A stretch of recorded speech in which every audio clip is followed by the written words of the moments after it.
17 फरवरी 2026 को लगने जा रहा है। साल का पहला सूर्य ग्रहण, जो कि भारत में भी साफ साफ रूप से देखा जा सकेगा। आज की इस वीडियो को अगर आपने पूरा देख लिया तो समझ लीजिए कि आप करोड़पति भी नहीं बल्कि कई तरह की दुनिया की शक्तियों पर भी राज करेंगे। इस सूर्य ग्रहण पर आपका कोई बाल भी बांका नहीं कर पाएगा, उल्टा आप महाधनी हो जाएंगे। आपकी पूरी तरीके से कायाकल्प हो जाएगी। दूर दूर तक आपके नाम के चर्चे होंगे।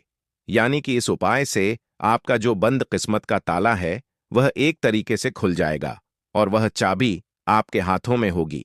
स्वयं हनुमान जी महाराज ने कहा है कि जो कोई व्यक्ति सूर्य ग्रहण के दौरान इनमें से किसी भी एक उपाय को कर लेता है तो उसके जीवन में मैं कभी किसी चीज की कोई कमी नहीं होने देता, उसे महान हनुमान बना देता हूं। आज की वीडियो में आप जानेंगे 17 फरवरी को लगने वाला सूर्य ग्रहण का समय क्या होगा, सूतक काल क्या होगा, कौन सी राशियां पर इसका सबसे ज्यादा असर होगा, गर्भवती महिलाओं को क्या करना चाहिए, कोई बीमार है तो ऐसे में क्या करें, ग्रहण के दौरान सोना चाहिए या फिर नहीं सोना चाहिए, मंत्रों का उच्चारण क्या होगा, साथ ही कुछ अचूक उपाय बताऊंगा जिनकी वजह से आप अपने जीवन को पूरी तरीके से बदल कर रख सकते हैं। तो जैसा कि मैंने आपको बताया कि 17 तारीख को दिन मंगलवार रहेगा। 17 फरवरी सूर्य ग्रहण के दिन अपने गले में पहन लेना। इस पौधे की जड़ जीवन में आ रहे हर कष्टों से तुरंत मिल जाएगी। आपको मुक्ति, आपकी हर मनोकामना होगी पूरी और दोस्तों खुशियों से भर जाएगा। आपका घर एक ही दिन के इस उपाय से बन जाओगे। आप करोड़पति। क्योंकि दोस्तों, प्राचीन भारतीय संस्कृति और ज्योतिष विज्ञान में ग्रहों का महत्व सर्वोपरि माना गया है। आकाश मंडल में विचरण करने वाले नवग्रह मनुष्य के जीवन की दिशा और दशा निर्धारित करते हैं। जब कोई ग्रह प्रतिकूल स्थिति में होता है तो जीवन में कष्ट, दरिद्रता और बीमारियां आने लगती हैं। लोग इन कष्टों से मुक्ति पाने के लिए महंगे रत्न धारण करते हैं जो कभी कभी सामान्य व्यक्ति की पहुंच से बाहर होते हैं। इस वीडियो में हम आपको एक ऐसी प्राचीन और अचूक पद्धति के बारे में बताएंगे जो रत्नों से भी अधिक शक्तिशाली है और जिसका कोई दुष्प्रभाव भी नहीं होता है। यह पद्धति है जड़ चिकित्सा, जिसे वनस्पति तंत्र भी कहा जाता है। शास्त्रों में वर्णन मिलता है कि वृक्षों और पौधों में देवताओं का वास होता है और उनकी जड़ों में विशिष्ट ग्रहों की ऊर्जा समाहित होती है। यदि उचित नक्षत्र और शुभ मुहूर्त में विशेष जड़ को विधि विधान से बाजू पर बांधा जाए तो ग्रहों की चाल रातों रात आपके पक्ष में हो सकती है। इससे न केवल धन और वैभव की प्राप्ति होती है बल्कि स्वास्थ्य में सुधार होकर दीर्घायु का आशीर्वाद भी प्राप्त होता है। ज्योतिष शास्त्र और जड़ों का विज्ञान। ज्योतिष शास्त्र के अनुसार नव ग्रहों का प्रभाव मनुष्य के शरीर के चक्रों और ऊर्जा केंद्रों पर पड़ता है। जब कोई ग्रह नीच का होता है या शत्रु राशि में बैठता है तो वह नकारात्मक तरंगें उत्सर्जित करता है। रत्न इन तरंगों को नियंत्रित करने का कार्य करते हैं, परंतु जड़ें सीधे पृथ्वी की सात्विक ऊर्जा से जुड़ी होती हैं। जड़ों का प्रभाव अत्यंत सौम्य और प्राकृतिक होता है। वीडियो के इस भाग में हम प्रत्येक ग्रह के लिए निर्धारित विशेष जड़ों और उन्हें धारण करने की विधि पर विस्तार से चर्चा करेंगे। सूर्य ग्रह के लिए बेल की जड़ सूर्य को ग्रहों का राजा माना गया है। यदि किसी व्यक्ति की कुंडली में सूर्य कमजोर हो तो उसे मानसान की कमी, पिता से अनबन, नेत्र रोग और हृदय संबंधी समस्याओं का सामना करना पड़ता है। सूर्य की कृपा के बिना समाज में प्रतिष्ठा प्राप्त करना असंभव है। सूर्य की अनुकूलता प्राप्त करने के लिए बेल के पेड़ की जड़ अत्यंत प्रभावशाली मानी गई है। बेल का वृक्ष भगवान शिव को अत्यंत प्रिय है और इसमें साक्षात सूर्यदेव का तेज समाहित होता है। धारण करने की विधि रविवार के दिन पुष्य नक्षत्र या शुभ मुहूर्त में बेल के पेड़ के पास जाएं। सबसे पहले पेड़ को प्रणाम करें और धूप दीप दिखाकर उनसे जड़ लेने की अनुमति मांगे। इसके बाद थोड़ा सा जल अर्पित करें और एक छोटी सी जड़ निकाल लें। इस जड़ को गंगा जल से शुद्ध करें और लाल धागे में बांधकर दाएं बाजू पर धारण करें। लाभ, इस जड़ को धारण करने से आत्मविश्वास में अभूतपूर्व वृद्धि होती है। सरकारी कार्यों में आ रही बाधाएं दूर होती हैं और समाज में यश की प्राप्ति होती है। यह जड़ आरोग्य प्रदान करने वाली और आयु को बढ़ाने वाली मानी गई है। चंद्रमा के लिए खिड़नी की जड़। चंद्रमा मन का कारक है। यदि चंद्रमा पीड़ित हो तो व्यक्ति मानसिक तनाव, अनिद्रा, कफ, दोष और माता के स्वास्थ्य को लेकर चिंतित रहता है। चंद्रमा की शीतलता और शांति प्राप्त करने के लिए खिड़नी की जड़ सर्वोत्तम उपचार है। धारण करने की विधि। सोमवार के दिन प्रातःकाल स्नान के पश्चात सफेद वस्त्र धारण करें। खिड़नी की जड़ को लाकर उसे कच्चे दूध और गंगा जल से धो लें। इसके बाद इसे सफेद रेशमी धागे में पिरोकर बाएं बाजू पर बांध लें। धारण करते समय मन में माता पार्वती और चंद्रदेव का ध्यान करें। लाभ। खिड़नी की जड़ धारण करने से मन को शांति मिलती है और तनाव का नाश होता है। यह जड़ धन के आगमन के मार्ग खोलती है। सुख सुविधाओं में वृद्धि करती है। जिन लोगों को बहुत अधिक क्रोध आता है उनके लिए यह रामबाण औषधि है। मंगल ग्रह के लिए अनंत मूल की जड़। मंगल साहस, पराक्रम और भूमि का स्वामी है। यदि मंगल दोष हो तो विवाह में देरी, भूमि विवाद और रक्त संबंधी विकार होने की संभावना रहती है। मंगल की उग्रता को शांत करने और उसकी शुभता प्राप्त करने के लिए अनंत मूल की जड़ धारण करना चाहिए। धारण करने की विधि। मंगलवार के दिन हनुमान जी के मंदिर में जाकर प्रार्थना करें। अनंत मूल की जड़ को लाकर उसे सिंदूर और गंगाजल से पवित्र करें। इस जड़ को लाल रंग के धागे में बांधकर दाएं बाजू पर धारण करें।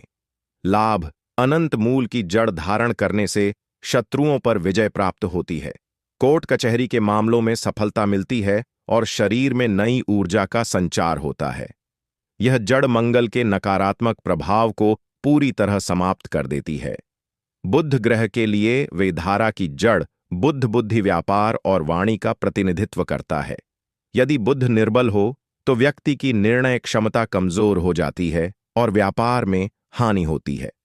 बुध को प्रसन्न करने के लिए विधारा की जड़ एक दिव्य उपाय है।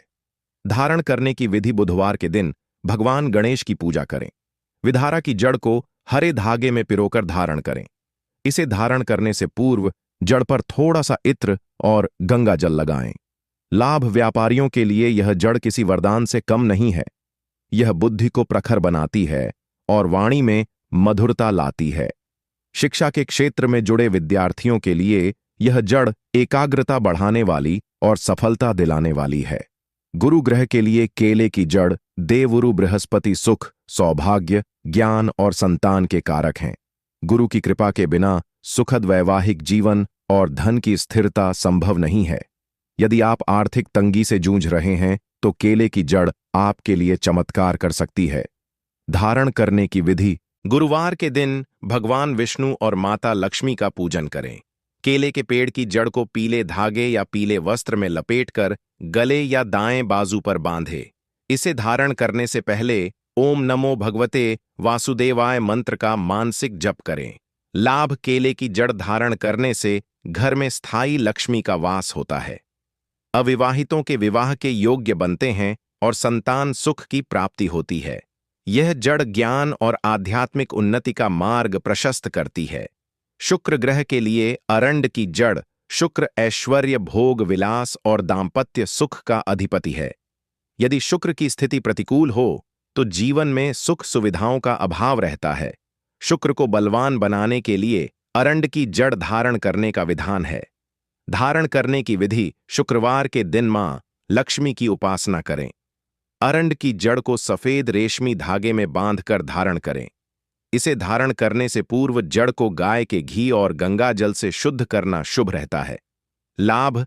इस जड़ के प्रभाव से भौतिक सुखों में वृद्धि होती है। व्यक्तित्व में आकर्षण पैदा होता है और प्रेम संबंधों में प्रगाढ़ता आती है। कला और सौंदर्य के क्षेत्र से जुड़े लोगों के लिए यह जड़ अत्यंत लाभदायक है। शनि ग्रह के लिए बिच्छू फल या धतूरे की जड़। शनिदेव न्याय के देवता हैं और कर्म फल प्रदान करते हैं। शनि की साढ़े साती या ढैया के दौरान व्यक्ति को घोर संघर्ष करना पड़ता है। शनि की कृपा पाने और कष्टों को कम करने के लिए बिच्छू फल या काले धतूरे की जड़ विशेष रूप से फलदायी है। धारण करने की विधि। शनिवार के दिन संध्या काल में शनिदेव के मंदिर जाएं। सरसों के तेल का दीपक जलाएं। इसके बाद बिच्छू फल की जड़ 108 को काले धागे में पिरोकर बाएं बाजू पर बांध लें। लाभ: यह जड़ बुरी नजर और तंत्र मंत्र के प्रभाव से रक्षा करती है। शनि की प्रतिकूलता को अनुकूलता में बदलती है और व्यक्ति को कर्मशील बनाती है। इससे लंबी बीमारियों से मुक्ति मिलती है और आयु में वृद्धि होती है। राहु के लिए चंदन की जड़: राहु अचानक आने वाली घटनाओं और भ्रम का कारक है। राहु खराब हो तो व्यक्ति बुरी आदतों का शिकार हो जाता है और उसे मानसिक संताप बना रहता है। राहु को शांत करने के लिए चंदन की जड़ धारण करना चमत्कारिक परिणाम देता है। धारण करने की विधि: शनिवार या बुधवार के दिन सफेद चंदन की जड़ को नीले धागे में बांधकर धारण करें। इसे धारण करने से पूर्व भगवान शिव का ध्यान करना और ओम नमः शिवाय का जप करना लाभदायक रहता है। लाभ: चंदन की शीतलता राहु की अग्नि को शांत करती है। यह जड़ आकस्मिक दुर्घटनाओं से बचाती है और भ्रम की स्थिति को दूर करती है। इसके प्रभाव से व्यक्ति का मन धर्म की ओर अग्रसर होता है। केतु के लिए अश्वगंधा की जड़: केतु मोक्ष और वैराग्य का कारक है, परंतु खराब स्थिति में यह अलगाव और त्वचा संबंधी रोग देता है। केतु की शांति के लिए अश्वगंधा की जड़ धारण करना शास्त्रों में उत्तम बताया गया है। धारण करने की विधि: गुरुवार या मंगलवार के दिन अश्वगंधा की जड़ को आसमानी या भूरे रंग के धागे में पिरोकर धारण करें। इसे धारण करने से पहले जड़ को धूप दिखाकर शुद्ध करें। लाभ: अश्वगंधा की जड़ मानसिक शक्ति प्रदान करती है और केतु के दुष्प्रभावों को नष्ट करती है। यह जड़ स्वास्थ्य के लिए भी अत्यंत लाभकारी है और रोगों से लड़ने की शक्ति ऐत प्रदान करती है। जड़ धारण करने के कुछ अनिवार्य नियम: वीडियो के इस महत्वपूर्ण भाग में हम आपको उन नियमों के बारे में बताएंगे जिनका पालन करना जड़ धारण करते समय अत्यंत आवश्यक है, अन्यथा इसका पूर्ण लाभ प्राप्त नहीं होता है। पहला नियम यह है कि जड़ हमेशा सजीव और स्वस्थ पेड़ की होनी चाहिए। जो पेड़ सूख गया हो उसकी जड़ का उपयोग कभी ना करें। जड़ निकालते समय पेड़ को कोई भारी नुकसान ना पहुंचे, इसका विशेष ध्यान रखें। दूसरा नियम जड़ को धारण करने के मुहूर्त से संबंधित है। प्रत्येक ग्रह के लिए अपना एक विशेष दिन और नक्षत्र होता है। यदि संभव हो तो पुष्य नक्षत्र में जड़ को प्राप्त करना सबसे अधिक श्रेष्ठ माना गया है। तीसरा नियम पवित्रता का है। जड़ धारण करने के बाद अशुद्ध स्थानों पर जाने से बचें और अपनी वाणी पर संयम दो रखें। मांस मदिरा का सेवन जड़ के प्रभाव को कम कर देता है। चौथा नियम यह है कि जड़ को सीधे चमड़े के संपर्क में न आने दें। इसे कपड़े या धागे में लपेटकर ही बांधें। यदि जड़ पुरानी होकर गलने लगे तो उसे जल में प्रवाहित कर दें और नई जड़ धारण करें। जड़ों के माध्यम से दीर्घायु और धन प्राप्ति का रहस्य। यह वीडियो केवल सूचना के लिए नहीं है, बल्कि यह एक जीवन बदलने वाला ज्ञान है। हमारे पूर्वजों ने प्रकृति के रहस्यों को बहुत निकट से समझा था। उन्होंने पाया कि जो ऊर्जा ब्रह्मांड के ग्रहों में है, वही ऊर्जा पृथ्वी की वनस्पतियों में भी विद्यमान है। पृथ्वी के गहरे गर्भ से पोषण और ऊर्जा सोखती है। जब हम इन जड़ों को अपने शरीर के निकट बांधते हैं तो हमारा आभा मंडल उन ग्रहों की रश्मियों को ग्रहण करने के लिए तैयार हो जाता है। धन दौलत की प्राप्ति के लिए शुक्र और गुरु की जड़ों का संयोजन अत्यंत फलदायी होता है। यदि कोई व्यक्ति आर्थिक संकट से बहुत अधिक परेशान है तो उसे केले और अरंड की जड़ को एक साथ विधि विधान से धारण करना चाहिए। यह उपाय दरिद्रता का नाश करने वाला और लक्ष्मी को आकर्षित करने वाला माना गया है। दीर्घायु और आरोग्य के लिए सूर्य और शनि की जड़ों का संतुलन आवश्यक है। सूर्य जीवन शक्ति देता है और शनि लंबी आयु का वरदान देता है। जब इन ग्रहों की जड़ें शरीर के संपर्क में रहती हैं तो व्यक्ति की प्रतिरोधक क्षमता बढ़ती है और वह असाध्य रोगों से सुरक्षित रहता है। जड़ चिकित्सा की वैज्ञानिक प्रासंगिकता। अनेक लोग यह सोचते हैं कि जड़ बांधने से भाग्य कैसे बदल सकता है। इसके पीछे एक सूक्ष्म ऊर्जा विज्ञान कार्य करता है। प्रत्येक जड़ की अपनी एक विशिष्ट तरंग दैर्ध्य होती है। जब हम तनाव या कष्ट में होते हैं तो हमारी शारीरिक तरंगें अस्त व्यस्त हो जाती हैं। जड़ें उन तरंगों को स्थिर करने का कार्य करती हैं। जैसे एक छोटा सा यंत्र बड़े रेडियो स्टेशन से जुड़कर संगीत सुना सकता है, वैसे ही यह छोटी सी जड़ें विशाल ग्रहों की सकारात्मक शक्ति को हमारे जीवन में उतारने का माध्यम बनती है। वीडियो में दी गई यह जानकारी हजारों वर्षों के अनुभव और ऋषियों के ज्ञान पर आधारित है। इसे पूरी श्रद्धा और विश्वास के साथ अपनाना चाहिए। विश्वास के बिना कोई भी उपचार फलित नहीं होता है। जड़ों के साथ मंत्र शक्ति का समन्वय। जड़ धारण करते समय यदि संबंधित ग्रह के मंत्र का जप किया जाए तो शक्ति कई गुना बढ़ जाती है। ओम शब्द ब्रह्मांड की मूल ध्वनि है। जड़ को शुद्ध करते समय ओम शब्द के साथ ग्रह का नाम लेकर ध्यान करना चाहिए। उदाहरण के लिए सूर्य के लिए ओम सूर्य नमः और शनि के लिए ओम शश्वराय नमः का उच्चारण मन ही मन करना चाहिए। जड़ को बाजू पर बांधते समय अपना मुख पूर्व या उत्तर दिशा की ओर रखें। यह दिशाएं सकारात्मक ऊर्जा के प्रवाह के लिए जानी जाती हैं। धारण करने के पश्चात कम से कम एक माला मंत्र का जप करें और गरीबों को दान पुण्य करें। ग्रहों को दान अत्यंत प्रिय है। शनि के लिए काली वस्तुओं का दान और सूर्य के लिए अन्न का दान करना अत्यंत कल्याणकारी होता है। निष्कर्ष और संदेश। इस वीडियो के माध्यम से हमने आपको ग्रहों की चाल बदलने और जीवन में सुख समृद्धि लाने का एक सरल किंतु अत्यंत प्रभावशाली मार्ग दिखाया है। जीवन की समस्याओं से घबराने के बजाय प्रकृति की गोद में समाधान खोजना चाहिए। यह जड़ें केवल लकड़ी के टुकड़े नहीं है, बल्कि यह साक्षात ग्रहों के अंश हैं जो आपकी रक्षा के लिए धरती पर उपस्थित हैं। धन, दौलत और दीर्घायु की प्राप्ति कोई चमत्कार नहीं, बल्कि सही ऊर्जा के साथ जुड़ने का परिणाम है। जब आप ग्रहों की अनुकूलता प्राप्त कर लेते हैं तो आपके द्वारा किया गया थोड़ा सा परिश्रम भी बड़ा फल देने लगता है। रुके हुए काम बनने लगते हैं और घर का वातावरण खुशनुमा हो जाता है। वीडियो में बताए गए इन उपायों को पूरी निष्ठा से अपनाएं। याद रखें कि समय बलवान होता है और ग्रहों की चाल ही समय को संचालित करती है। यदि आप समय को अपने पक्ष में करना चाहते हैं तो इन जड़ों को अपना कवच बनाएं। इस वीडियो को साझा करना भी एक पुण्य का कार्य है ताकि अन्य लोग भी इस प्राचीन विद्या का लाभ उठा सकें। प्रकृति से जुड़े और ग्रहों के आशीर्वाद से अपने जीवन को प्रकाशमान बनाएं। दोस्तों, इस वीडियो को आगे शेयर करना ना भूलना। मित्रों, सावधान, क्योंकि महाशिवरात्रि के बाद 17 फरवरी 2026 को लगने जा रहा है साल 2026 का पहला सूर्य ग्रहण। यह सूर्य ग्रहण भारत में कितने बजे दिखाई देगा, इसका क्या समय रहेगा और इस सूर्य ग्रहण का सूतक काल कब लगेगा? क्या भारत में इसका सूतक काल मान्य रहेगा या फिर नहीं? और 17 फरवरी को सूर्य ग्रहण कहां कहां पर दिखाई देगा? क्या यह ग्रहण भारत में देखा जा सकेगा या नहीं? और ग्रहण के समय गर्भवती महिलाएं कौन कौन सी सावधानियां बरतें? किस राशि पर इसका क्या प्रभाव पड़ेगा और इस दौरान उन्हें क्या करना चाहिए, क्या नहीं करना चाहिए?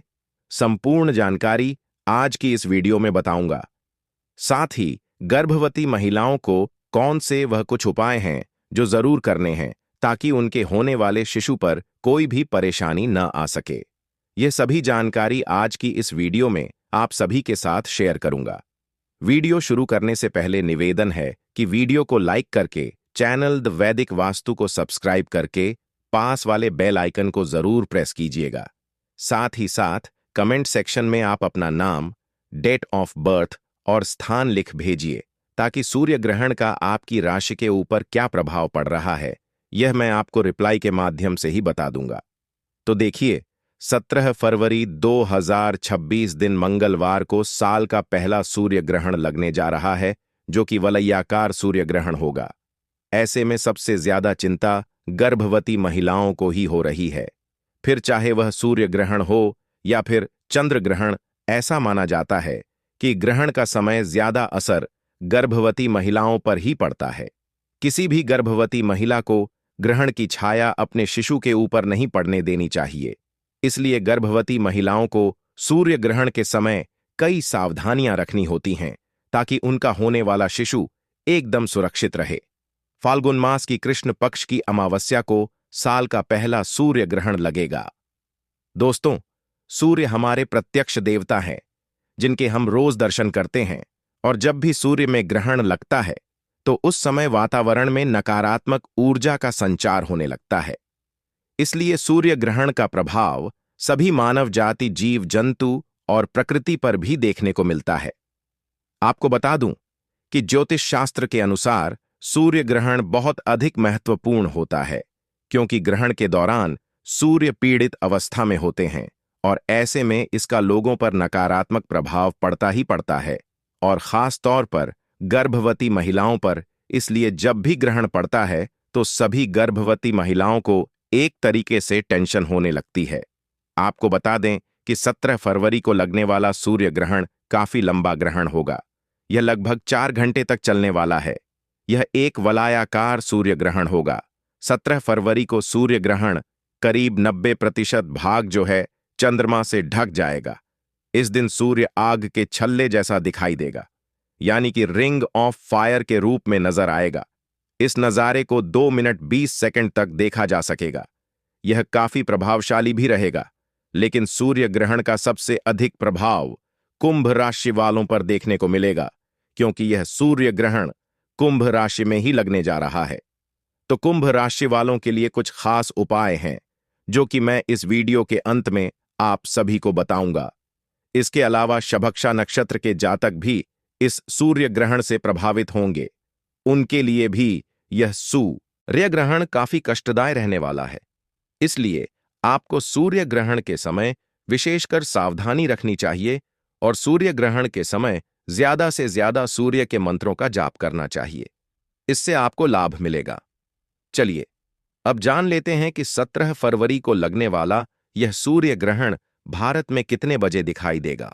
तो देखिए दोस्तों, 17 फरवरी को लगने वाला यह सूर्य ग्रहण, इसकी शुरुआत भारतीय समय के अनुसार बात करें तो 17 फरवरी को दोपहर 3:26 पर हो जाएगा और इस सूर्य ग्रहण की समाप्ति होगी 17 फरवरी की रात 7:57 पर, यानी कि यह सूर्य ग्रहण लगभग 4 घंटे तक चलेगा। बात करें यह सूर्य ग्रहण कहां पर दिखाई देगा, तो देखिए यह सूर्य ग्रहण दक्षिणी अमेरिका, अर्जेंटीना, चिली, दक्षिणी Africa, Antarctica, Mauritius, Tanzania, Zimbabwe, Hind महासागर और प्रशांत महासागर में देखा जा सकेगा।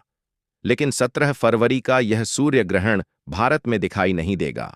भारतीय निवासियों के लिए यह खगोलीय घटना अदृश्य रहेगी, क्योंकि यह ग्रहण भारत में देखा ही नहीं जा सकेगा। लेकिन इसका अर्थ यह बिल्कुल भी नहीं है कि ग्रहण नहीं लगेगा तो गर्भवती महिलाओं को ध्यान रखने की आवश्यकता नहीं है, या फिर इस ग्रहण का प्रभाव किसी भी राशि पर नहीं पड़ेगा। बिल्कुल, इसका सभी राशियों पर प्रभाव भी पड़ेगा और गर्भवती महिलाओं को भारत में भी अपनी सुरक्षा रखने की आवश्यकता है, क्योंकि सूर्य हमारे अपने हैं और इनका राष्ट्र पर प्रभाव भी पड़ता है और गर्भवती महिलाओं पर भी प्रभाव पड़ता है। ऐसे में भले ही यह ग्रहण भारत में दिखाई ना दे और इसका सूतक काल भी भारत में मान्य ना हो, लेकिन फिर भी हम सभी को सावधानियां बरतने की बेहद आवश्यकता है।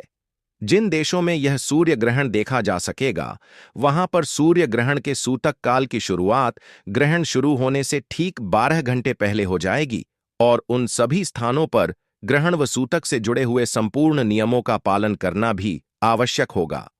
खासकर गर्भवती महिलाएं, उन्हें इस सूर्य ग्रहण के समय खासकर सावधानियां रखनी हैं। आपको बता दें कि शास्त्र कहते हैं कि सूर्य ग्रहण को अशुभ घटना माना गया है, जिसका नकारात्मक प्रभाव सभी लोगों पर पड़ता है। यही वजह है कि इस समय शुभ कार्य वर्जित माने गए हैं। इस समय कोई भी नया कार्य शुरू ना करें। साथ ही सूर्य ग्रहण का सूतक का लगने से पहले ही घर के मंदिर में पर्दा लगा दीजिएगा, क्योंकि ग्रहण के दौरान देवी देवताओं को स्पर्श करना भी वर्जित माना गया है। लेकिन भारत में यह सूर्य ग्रहण दिखाई नहीं दे रहा है, इसलिए भारत में मंदिर के कपाट बंद करने की आवश्यकता नहीं होगी। यदि आपके घर में तुलसी या शमी का पौधा है तो उसे भी ग्रहण के समय छूना नहीं चाहिए। सूर्य ग्रहण के समय गर्भवती महिलाओं को खासकर सावधानी रखनी होगी, क्योंकि ग्रहण का सीधा प्रभाव गर्भ में पल रहे शिशु पर पड़ता है। इसलिए गर्भवती को गलती से भी ग्रहण को देखना नहीं चाहिए। आप ग्रहण के समय घर से बाहर ना निकलें। ग्रहण शुरू होने से पहले ही गर्भवती महिला को स्नान कर लेना है और ग्रहण समाप्त होने के बाद भी गर्भवती महिला को स्नान कर लेना चाहिए और पूरे ग्रहण काल के दौरान अपने पेट पर गेरू का लेप करके रखें। साथ ही अपनी लंबाई के बराबर में एक कच्चे सूत को लंबाई में टांग दीजिएगा खूंटी पर और यदि आप किसी कारणवश स्नान न कर पाएं, तबीयत ठीक ना हो, तो ऐसे में आप अपने ऊपर थोड़ा सा गंगा जल का छिड़काव जरूर ही करें और अपने कपड़ों को अवश्य ही बदल दीजिएगा। फिर स्नान कर सके तो बहुत ही अच्छा है। दोस्तों, ग्रहण शुरू होने से पहले गर्भवती महिला को थोड़ा सा गंगा जल भी पी लेना चाहिए। इससे ग्रहण की नेगेटिविटी से आप एकदम सुरक्षित रहेंगी। साथ ही अपने पूरे पेट पर गेरू या लाल चंदन का लेप करके रखिएगा। साथ ही अपने पल्लू में थोड़े से तुलसी दल बांध लीजिएगा ताकि आपके पेट पर ग्रहण की छाया ना पड़ सके।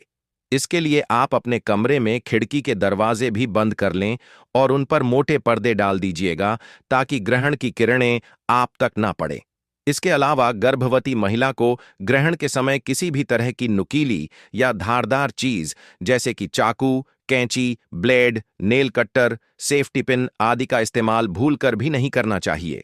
आप ग्रहण के समय खाना ना तो बनाएं और ना ही खाना खाएं। ग्रहण काल के दौरान ना ही बालों को खींचे, न कपड़े, बर्तन आदि धोएं। ग्रहण के समय आपको क्रोध या किसी भी तरह की टेंशन भी नहीं लेनी चाहिए और झुककर आपको कोई भी कार्य नहीं करना है। दोस्तों, सूर्य ग्रहण के दौरान सोना भी वर्जित माना गया है। इसलिए आप सूर्य ग्रहण के समय अपने इष्ट देव या गुरुदेव के भजन कीर्तन करें, उनका नाम जप करें, ध्यान करें। इस समय आप मंत्रों का जाप करते रहें। आप ओम नमः शिवाय या ओम नमो भगवते वासुदेवाय नमो नमः का मंत्र भी जाप कर सकते हैं, या फिर आप सूर्य ग्रहण के समय सूर्य के मंत्रों का जाप करें। गर्भवती महिला को ग्रहण के समय संतान गोपाल मंत्र का जाप भी करना चाहिए। आप इस समय गर्भ गीता का पाठ भी कर सकते हैं। इससे आपके होने वाले शिशु की रक्षा होगी।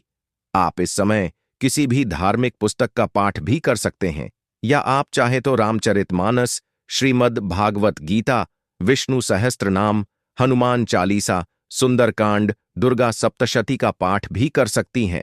इस समय कोई भी धार्मिक ग्रंथ जो आपके पास में हो, आप उसका पाठ कर सकती हैं। आप सूर्य ग्रहण में यदि आदित्य हृदय स्तोत्र का पाठ करेंगी तो यह और भी अच्छा रहेगा, या फिर आप चाहे तो गायत्री मंत्र या फिर महामृत्युंजय मंत्र का जाप भी कर सकते हैं। दोस्तों, गर्भवती महिला को ग्रहण के समय खाना पीना नहीं चाहिए। यदि आपको जरूरत लगे तो ग्रहण शुरू होने से पहले ही आप खाने और पीने की सभी वस्तुओं में तुलसी पत्र या कुछ कुशा डालकर रखिएगा और इसके बाद ही आप खा पी सकते हैं। दवा भी ले सकते हैं। इस दिन गर्भवती महिला को तुलसी का पत्ता भी खा लेना चाहिए। ग्रहण के समय आप अपने पास में एक नारियल भी जरूर ही रखें। इस ग्रहण का नकारात्मक असर आपके होने वाले शिशु पर नहीं पड़ता है। जब ग्रहण समाप्त हो जाए तब गर्भवती महिला को गंगा जल डालकर स्नान कराएं और ग्रहण की समाप्ति के बाद अपने घर में नमक का पोंछा जरूर ही लगाएं। हर एक कोने को साफ करने के बाद में अपने यथा सामर्थ्य आप इस दिन दान दक्षिणा जरूर ही करें। सूर्य ग्रहण के दौरान लाल वस्तुओं का दान करना बेहद शुभ माना गया है, जैसे कि गेहूं, गुड़, लाल फल, तांबा, लाल वस्त्र का दान करें। इससे आपको शुभ फलों की प्राप्ति होगी। तो देखिए, ज्योतिष शास्त्र के अनुसार सूर्य ग्रहण को बड़ी ही अशुभ घटना के रूप में देखा जाता है, क्योंकि सूर्य ग्रहण के दौरान सूर्य पीड़ित अवस्था में होते हैं और अशुभ फल प्रदान करते हैं, क्योंकि इस दौरान सूर्य की शक्ति बिल्कुल ही क्षीण हो जाती है। इस समय वे कष्ट में होते हैं और इस दौरान हमें कोई भी शुभ फल की प्राप्ति भी नहीं होती है। इस समय हमें बिल्कुल भी शुभ कार्यों को करने की मनाही होती है। खास तौर पर कोई भी शुभ कार्य सूर्य ग्रहण के दौरान हमें नहीं करना चाहिए। सूर्य ग्रहण तब लगता है जब चंद्रमा पृथ्वी और सूर्य के बीच से गुजरती है और पृथ्वी पर अपनी छाया डालती है, जिससे सूर्य की रोशनी पूरी तरह या फिर आंशिक रूप से बाधित हो जाती है। यह घटना केवल अमावस्या तिथि के दिन ही होती है और जब चंद्रमा सूर्य के कुछ हिस्से को ढकता है तो इसे आंशिक सूर्य ग्रहण कहा जाता है, और जब चंद्रमा सूर्य को पूरी तरह से ढक लेता है, जिसे कि एक पूर्ण ग्रहण कहा जाता है या फिर पूर्ण सूर्य ग्रहण कहा जाता है।